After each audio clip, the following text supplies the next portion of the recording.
কি খবর বন্ধুগণ, আজকা সকাল সকাল ঘুমটি ভাঙ্গা গেল। আল্লাহ হেদায়েত দিছে, ফজরের নামাজ পইরা লাইলাম। এরপরে গিয়া লাগলো খিদা। খিদায় পেটটা সোসো করতেছে, কি যে খামু বুঝতে পারতেছি না। শেষে তিল তুকমা আর সিয়াসিড পানিতে ভিজায় রাখলাম। সকাল সকাল এইগুলা দিয়া দিন শুরু করলে নাকি শরীরের খুব উপকার হয়।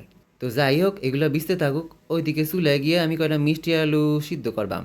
এইগুলা রেডি হইতে থাকুক, আমি হপায় সাদে যাইয়াম।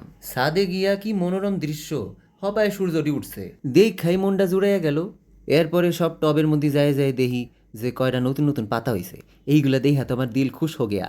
যাই হোক, শরীরটা কেমন জানি ম্যাচ ম্যাচ করতেছিল, হবাই আমি জিম শুরু করবাম। তো প্রথমে বন্ধুরা স্পাইডারম্যানের মতো ওয়াল থেকে জুলুম আর পুশ আপ মারুম। তো এটারে বন্ধুরা কয় হইল গিয়া স্ট্রেচিং। পয়লা কয় মিনিট এমন স্ট্রেচিং কইরা নিলে তাইলে আর জিম করণের সময় হাড্ডি গুন্ডি ভাঙবো না। মানুষের দিয়ে কি সুন্দর কইরা বডি বানায়, মাসল বানায়, হিরো হইয়া যাইতেছে, একদম বডি বিল্ডিং কইরা জিম কইরা একদম ফাটায় ফেলতেছে। আসলে আমার এই কেমন জানি এই আজীবন হিরোইন শিখরের মতোই লাগে। এই জন্যই তো বন্ধুরা প্রেম হচ্ছে না। হাটাই বাস্তব, হা। তবে এবার তোমরা পাশে থাকলে এই অসম্ভবকেও সম্ভব করে ফেলবো ইনশাআল্লাহ। সব শেষে কয়টা উল্টা পুশ আপ মেরে আজকের ওয়ার্কআউট এখানেই শেষ করব বন্ধুরা। এইবার চলো বন্ধুরা, তোমাদেরকে দেখাই আমার নবাবী নাস্তা। দেখতেই পাচ্ছ, বাদাম, খেজুর, কুমড়ার বিচি, মিষ্টি আলু সব মিলিয়ে একেবারে একাকার, হা।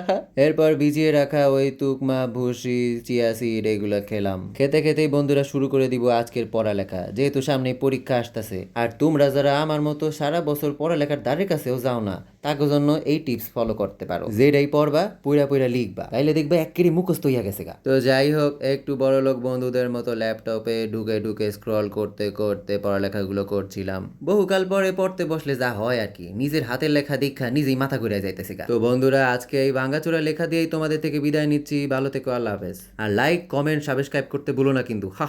হাটাই বাস্তব।